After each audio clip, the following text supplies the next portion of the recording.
24 November 1971 in America, Northwest Orient Airlines one flight from Portland takes off.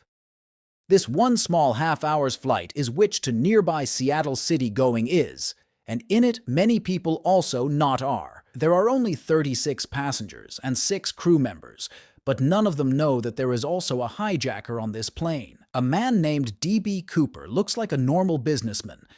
He is wearing normal clothes, black pants and a white shirt, and he appears to be in his mid-40s. But he himself is sitting in the last row of the plane, on seat number 18E. As soon as the plane takes off, the man gives an introduction and tells one of the air hostesses that his name is Dan Cooper. The air hostess's name is Florence Schaffner, and he gives her a note with great pleasure. Schaffner is a 23-year-old girl who thought the man was flirting with her. She took the note and, without reading it, kept it with her. Seeing this, Cooper said, "Miss, I think you should read this note. I have a bomb." When Schaffner opened the note, it had neatly written, "Miss, I have a bomb in my briefcase, and I want you to sit by me." Schaffner sits next to Cooper, but she did not believe he actually had a bomb. So Cooper opened his suitcase and showed it to her. There were some red cylinders, wires, and a large battery inside the suitcase. There is no doubt that this is a bomb. Cooper places his demands in front of the air hostess. "I want $200,000 by 5 p.m. today, and that too in cash. Put all this cash in one bag and give it to me. Additionally, I need 2 back parachutes and 2 front parachutes. When we land, a refuel tank should be ready for refueling. And don't try anything wrong, or I will blast this plane." The other passengers on the plane still did not know about this, and air hostess Schaffner did not want them to know either. She quietly goes to the cockpit of the plane and shows Cooper's note to the pilots. Another air hostess, Tina Mucklow, is informed about this, and the news is transferred to the President Donald Nyrop. She makes the decision that full compliance should be shown to the hijacker and all his demands should be met. Coordinating with the FBI, they start talking to the bank to arrange the money. The bank had a large bundle of money kept for such emergencies. But you might be wondering why the airline's president decided to cooperate with the hijacker. The reason behind this was reputation. The president did not want this news to spread worldwide and harm his company, so they were fulfilling the hijacker's demands. The only problem was that arranging the money required time, but this flight was only half an hour long. So the pilots were told not to land the plane but to circle around near Seattle until the money was arranged. This half-hour flight turns into a 3-hour flight. The passengers still did not know what was happening. The flight's pilots announced that due to minor technical difficulties, there was a slight delay, so all the passengers believed this. Finally, at 5:46 p.m., the flight lands at Seattle Airport, according to plan, and this flight takes off again. This time, only the pilots are on board with Cooper and Tina Mucklow. Cooper gives further instructions to the pilots about where to go, what speed to fly at, and at what angle. He says to take the plane over Mexico City and at an altitude of 10,000 feet, and to fly the plane with the wings at a position of 15 degrees, and the speed of the plane should be as low as possible. The pilots inform the hijacker that if they proceed with these configurations, they will never reach Mexico City. But the hijacker insists, saying to do exactly as he says. What happens next is unbelievable, like something out of a movie. The hijacker tells Tina to go to the cockpit and close the door, leaving the hijacker alone in the rear section of the plane. He then prepares to jump by taking out parachutes. A short time later, a warning light comes on in the cockpit, indicating that the rear staircase of the plane has been deployed. A unique feature of the planes at that time, specifically the Boeing 727, was that they had a rear half staircase, as can be seen in photos. The hijacker opened these stairs and jumped out with the parachutes and the bag of money. The pilots and the flight attendants did not see this happening because they were locked in the cockpit. However, at 8:13 p.m., the pilots did notice that the rear section of the plane suddenly tilted upward, and the pilots had to recalibrate the plane. The pilots then landed this plane in the city of Reno, Nevada, and informed the police. The police checked the plane but found no trace of the hijacker. They only found a tie with a yellow clip on it and some torn parts of the parachutes that the hijacker had used to cover his bag of money. Apart from this, some personal items like cigarettes were also found. Smoking was allowed on planes at that time. Investigators examined everything thoroughly and found 66 unidentified fingerprints that did not belong to any crew members or passengers. However, the suitcase that contained the bomb, the bag of money, and the parachutes were all missing, just like the hijacker. From that day, the FBI began their investigation to find the hijacker, but there was no trace of him. This investigation continued for 45 years until it was closed in 2016. But many questions remain unanswered. This is the only hijacking in history that no one has been able to solve.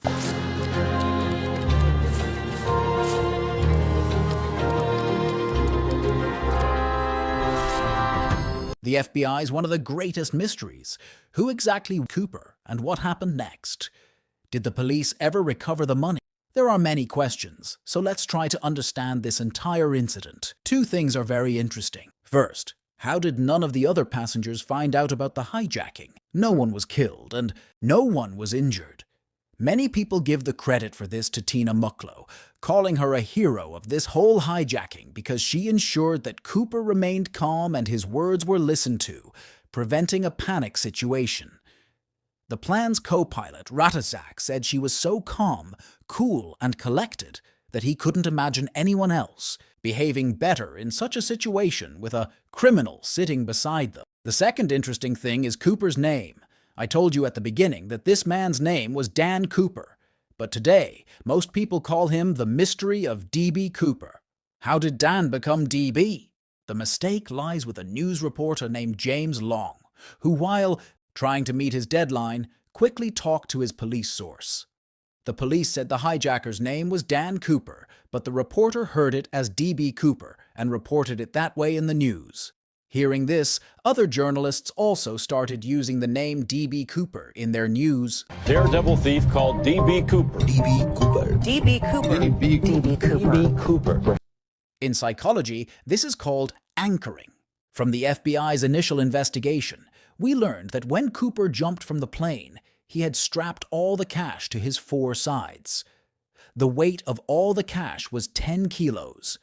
He jumped with two parachutes, one forward and one backward. Cooper jumped. The police also had an idea of this. In the southwest area of Washington state, Cooper jumped. Below, there were many pine forests, lakes, and canyons where bears lived. Investigators said that there was no chance that Cooper would have survived, jumping from 10,000 feet, that too in pitch darkness. Secondly, the clothes Cooper was wearing were pants and a shirt. He jumped when it had started raining.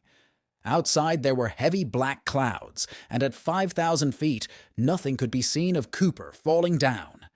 And from above, the wind speed was estimated to be that Cooper jumped at a speed of 320 km/h. The United States Parachutes Association believed that on top of all this, one more big problem was the cold water. In the month of November, the climate in America is very cold.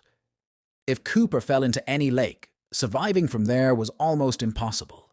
In such cold water, hypothermia would occur in a short time.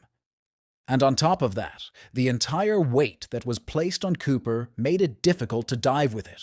But despite all these things, some reasons came forward that compelled the belief that Cooper might have survived the jump. This reason was that after Cooper's incident, many similar incidents were seen. When the news of Cooper hijacking spread everywhere, other hijackers also thought of following the same conditions. At least 5 people did the same hijacking, and all of them survived. One of them was Martin McNally, who hijacked a plane on 19th of June 1972, following the exact same modus operandi. He demanded $500,000, and when the plane was airborne, like Cooper, he took a parachute and jumped from the plane. In McNally's case, the plane's speed was 400 to 500 km/h, which was double compared to Cooper incident. But still, McNally survived using only one reserve parachute. Another similar hijacking was done in January 1972 by Richard LaPointe. He, in the month of January, wearing the same clothes, jumped in the snow and also did a safe landing. The only thing is that these two hijackers were caught, which is why we know their story. But the FBI thought if these people could jump in more difficult critical conditions than Cooper, it is possible that D.B. Cooper also survived that night, especially if you consider that when Tina Mucklow gave Cooper the parachutes, instructions were written on them about how to use them. But Cooper told Tina that he didn't need to read the instructions. He knew how to use them. So the FBI started assuming that Cooper could be alive. The next task was to search the area where he jumped, actually searching all those jungles. So the police started the very next day. The police were looking for a body, a torn piece of parachute, or a $20 bill. In the beginning of the video, it was told that there was something special about the money given to Cooper. The special thing was that all were $20 bills, 10,000 notes, and their serial numbers were noted by the bank. The FBI gave the list of serial numbers to the whole country, from banks to casinos. Everyone was told that if you get notes with these numbers, inform us. But for the investigators, finding Cooper was becoming very difficult. How to draw the search area exactly, where there were many variables. When the plane was flying that day, what was the wind speed? How dark was it? What was the exact location when Cooper jumped? After jumping, at what location did Cooper open his parachute? The investigators' best estimate of where the parachute could have gone was that it landed somewhere near Lake Merwin in Washington state. The FBI also conducted a practical experiment, flying the same plane with the same configurations and pushing a 91-kilogram weight out through the aft stairs to determine where it would land, thus getting a better idea of exactly which area Cooper landed in. They released the serial numbers to the local news and announced a $1,000 prize for anyone who brought in a bill with those serial numbers, but not a single note was found.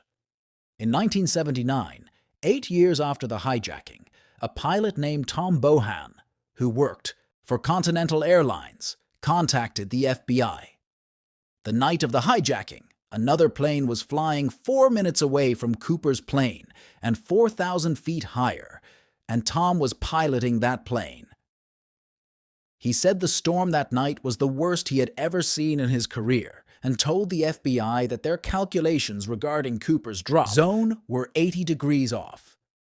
He suggested searching near the Washougal River drainage area.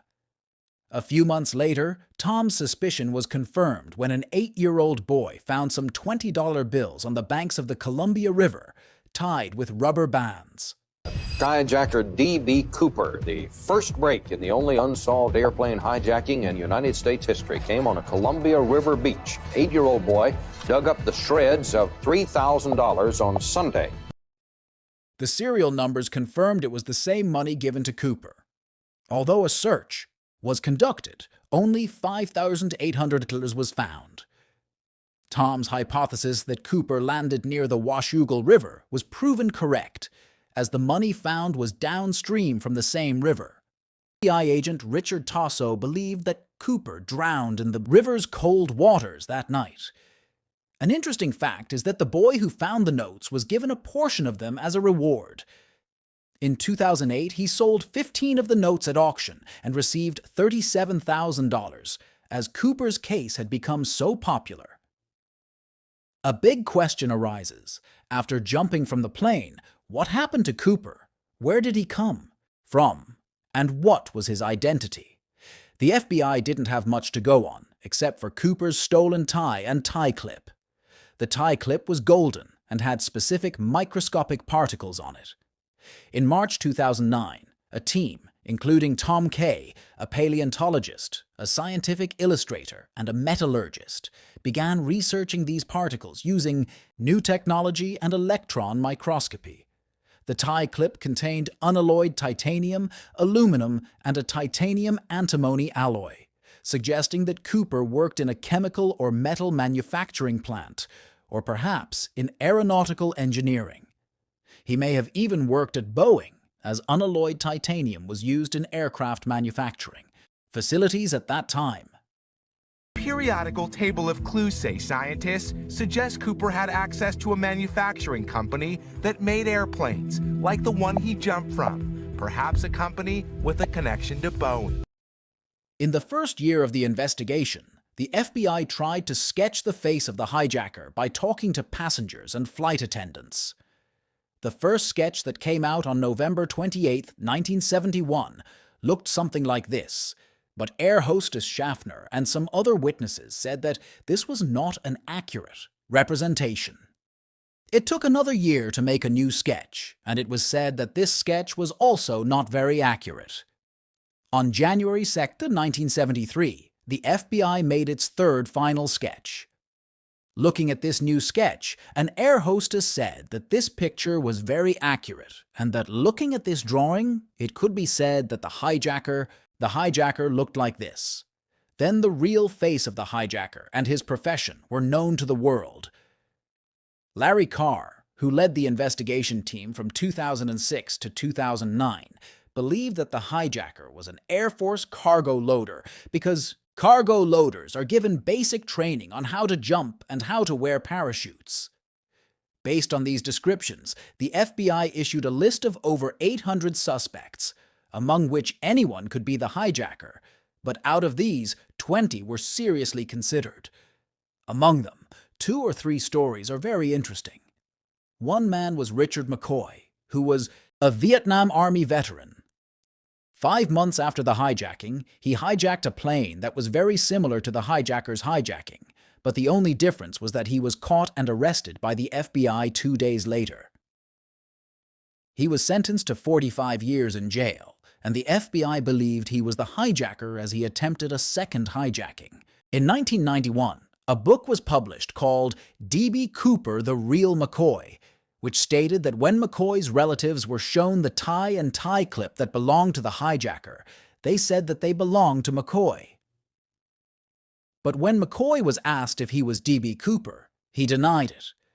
After 3 years in jail, McCoy attempted a jailbreak during which he was shot and killed. Hearing all this, you might think the mystery was solved, but there is still a twist in the story. The FBI officially does not consider McCoy to be D.B. Cooper. There are 2 main reasons for this.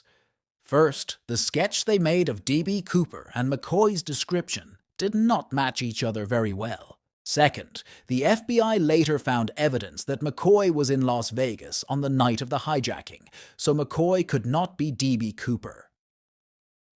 The second suspect is a man named Robert Rackstraw. He was arrested several times for fraud, aircraft theft, and explosives, but later he was always found not guilty. TV producer Thomas Colbert wrote a book in 2016 called The Last Master Outlaw to prove that Rackstraw was D.B. Cooper.